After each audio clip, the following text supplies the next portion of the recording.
Once the story ends, you have to come up with that saying. You all should participate in this. Right? Are you guys with me on this? I need to hear it. I can't see you, so I need to hear it loud. Are you guys with me on this or not?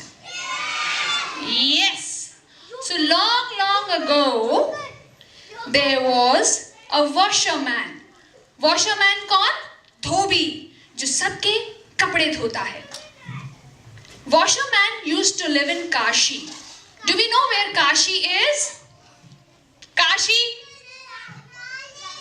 Banaras! Love you for this. Yes, Kashi means Banaras. And this dhobi, this washerman would live in Banaras.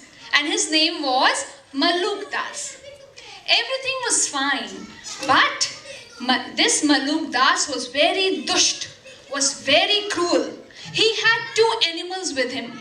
उसके पास दो जानवर थे. एक गधा और एक कुत्ता. धोबी दोनों से बहुत मेहनत करवाता था और दोनों को रात में खाने को बस एक रोटी देता था. He would give them just one chapati at night. Result of which both of them had grown very thin and lean. बिल्कुल सुक्कड़ हो गए थे.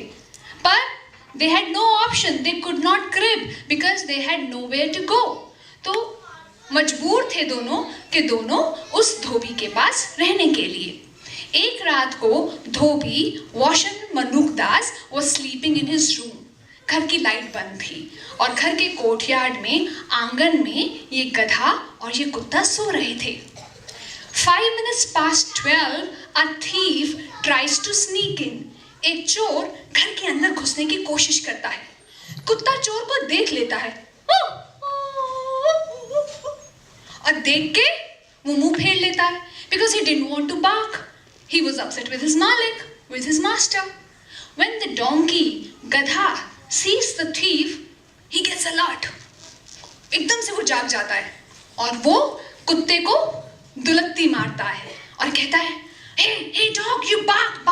चोर अंदर घुसने की कोशिश कर रहा है. तुम चिल्लाओ, शोर मचाओ ताकि मालिक जाग जाए, नहीं तो चोर घर का सारा सामान लूट के चले जाएंगे. कुत्ता कहता है, ऐसे मालिक के साथ ऐसे ही होना चाहिए. ये ना मुझे रोटी देता है, ना मुझे अच्छे से ट्रीट करता है.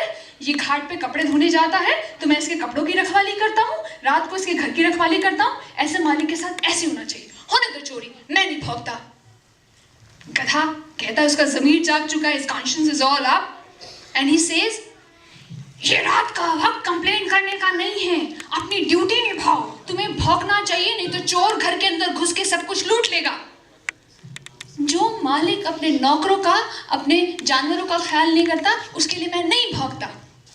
देखो, कुत्ते अपनी वफादारी के लिए जाने जाते हैं, तुम्हें भौंकना चाहिए. तुझे इतना लग रहा है तो तू क्यों नहीं भौंक लेता? तू ही भौंक ले. Why don't you bark? And the donkey says, I don't know how to bark, but I know how to pray.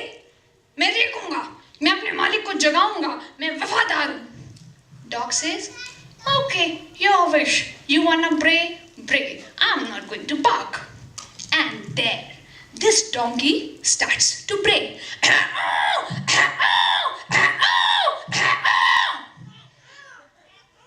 Yes, yes, yes. He starts to pray.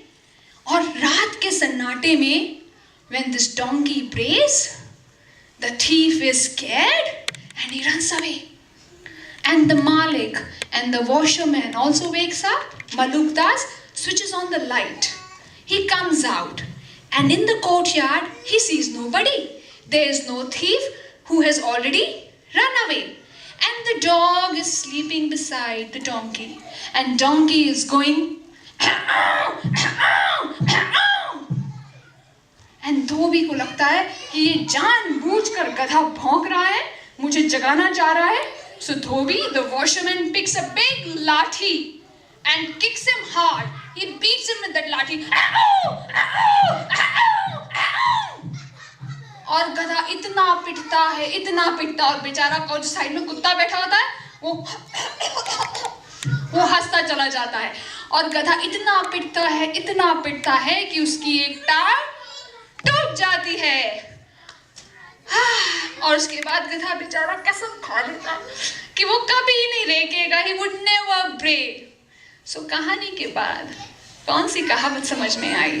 Can I hear the proverb? The moral of the story ends in a proverb. हाँ बताओ. कुत्ते को खाना खिलाने चाहिए. Thank you very much, Abdul. Anyone from the audience? जिसका काम उसी को साजे.